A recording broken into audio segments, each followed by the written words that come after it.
तो अब ये संविधान नहीं दिखा रहे किसी को। अब ये आरक्षण की बात नहीं कर रहे कांग्रेस पार्टी एंड कंपनी के लोग और भी पार्टियों के लोग, क्योंकि इन्होंने इस बार जो 18वीं लोकसभा के आम चुनाव हुए हैं उसमें इन वर्गों के लोगों के साथ बड़ा विश्वासघात किया, धोखा दिया है। इनको कहा कि हम संविधान बचाएंगे, आरक्षण आपका खत्म हो जाएगा। अब ये चुप क्यों हैं? अब ये लोग चुप क्यों हैं?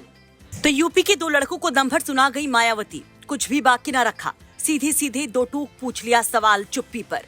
पूछ लिया सवाल कि संविधान बचाओ का नारा देने वाले, आरक्षण के बढ़ के रक्षक बनने का दावा करने वाले खामोश क्यों हैं? बसपा सुप्रीमो सवाल ही नहीं पूछती, बल्कि एक बड़ी चुनौती, चेतावनी भी दे जाती है। क्या क्या बोली मायावती वो हम आपको जरूर सुनवाएंगे। उसके पहले ये जान लीजिए कि मायावती को इतना गुस्सा क्यों आया।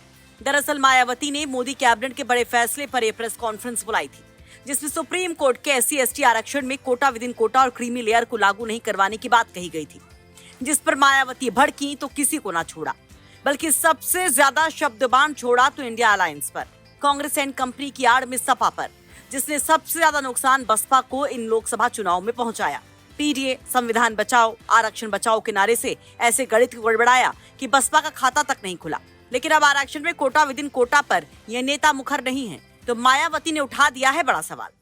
इसके अलावा मेरा सावधानी के तौर पर SC व ST वर्गों के लोगों को ये भी कहना है कि दिनांक 1 अगस्त 2024 को माननीय सुप्रीम कोर्ट के द्वारा SC व ST वर्गों के आरक्षण के मामले में दिए गए निर्णय को लेकर अभी तक भी कांग्रेस पार्टी चुप क्यों बैठी है?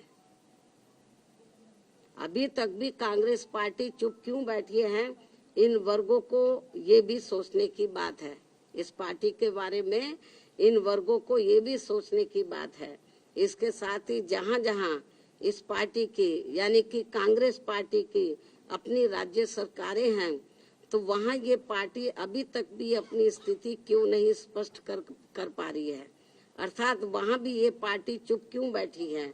या फिर ये कहे कि हम इस निर्णय को यानी कि कांग्रेस पार्टी इस निर्णय को ही मानते हैं और इस पर ही अमल करते हैं जो अभी 1 अगस्त 2024 को माननीय सुप्रीम कोर्ट ने दिया है। इसके साथ साथ आम आदमी पार्टी, जिनकी पंजाब व दिल्ली में भी इनकी अपनी सरकार है, ये पार्टी भी इस मामले में अपनी स्थिति स्पष्ट करे कि ये पार्टी इस निर्णय को वहां लागू करेगी या नहीं।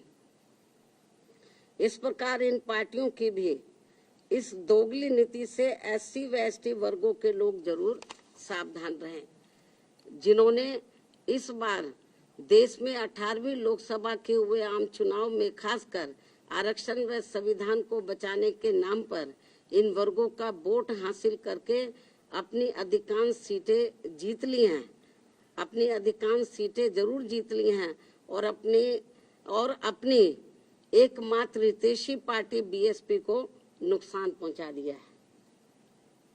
और अब अंत में मेरा इन जैसी अन्य सभी पार्टियों से भी यही अनुरोध है कि वे भी इस देश के करोड़ों SC व ST वर्गों के लोगों के समक्ष इस निर्णय के मामले में अपनी अपनी पार्टी का स्टैंड जल्दी ही स्पष्ट करें, ताकि सही स्थिति इन वर्गों के सामने आ सके।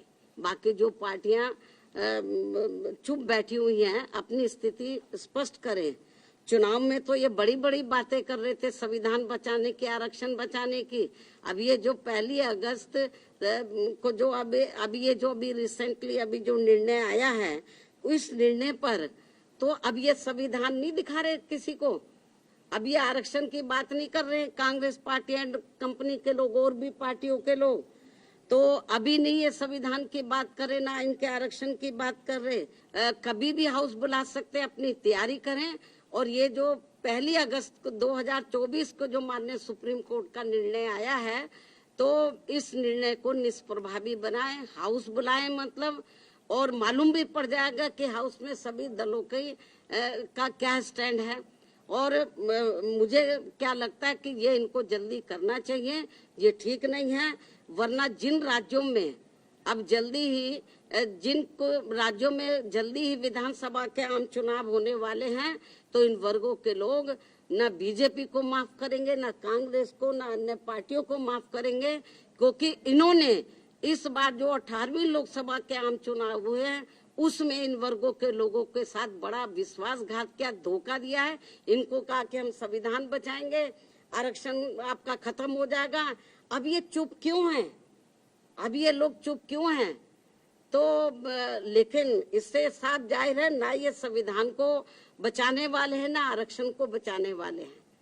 अब ये समझ में नहीं आ रहा आरक्षण को लेकर ये जो संविधान को दिखाते घूम रहे थे सभी पार्टियों के लोग, अब क्यों नहीं संविधान को दिखा रहे हैं? अब क्यों नहीं आरक्षण की बात कर रहे हैं कि इनका आरक्षण जो निष्प्रभावी हो गया है, तो इसको प्रभावी बनाने के लिए इनको पार्लियामेंट का सत्र जल्दी ही शॉर्ट नोटिस में इनको बुलाना चाहिए और अपनी स्थिति बीजेपी की सरकार को क्लियर करनी चाहिए और बाकी पार्टियों को भी अपना स्टैंड क्लियर करना चाहिए।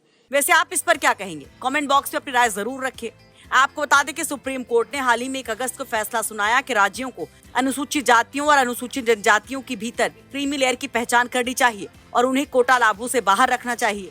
कोर्ट ने SC/ST आरक्षण के अंदर उपवर्गीकरण की अनुमति देते हुए बहुमत से फैसला सुनाया। ब्यूरो रिपोर्ट, यूपी तक।